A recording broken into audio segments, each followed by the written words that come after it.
నమస్తే మిత్రులారా, నేను మీ శ్రీనివాస్ చౌహాన్ అడ్వకేట్.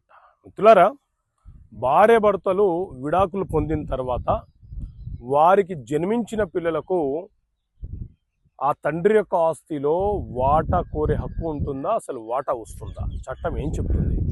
సో మిత్రులారా, మన దేశంలో హిందూ వివాహ చట్టం 1955 అమలు ఉన్నది. ఈ చట్టంలోని సెక్షన్ 16 ఏం చెప్తుంది అనంటే, భార్యాభర్తలు వివాహం చేసుకున్న తర్వాత ఏదైనా ఒక కారణంతో విడిపోయే సందర్భం వస్తే సో చట్ట ప్రకారంగా న్యాయస్థానము వారిద్దరికి విడాకులు మంజూరు చేసిన సందర్భంలో వారికి జన్మించినటువంటి సంతానము ఎవరైతే ఉన్నారో పిల్లలు, ఆ పిల్లలకు ఆ తండ్రి యొక్క వారసత్వపు ఆస్తిలో వాటా కోరే హక్కు ఉంటుంది.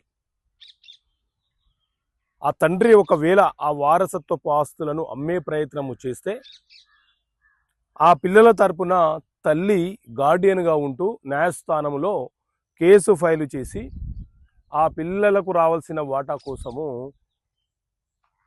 చట్టబద్ధంగా చట్ట ప్రకారంగా ఆమె ఆ పిల్లల యొక్క హక్కుల కోసము పోరాడవచ్చు. సో విడాకులైనంత మాత్రాన పిల్లలకు హక్కులు కోల్పోవడం అనేది జరగదు.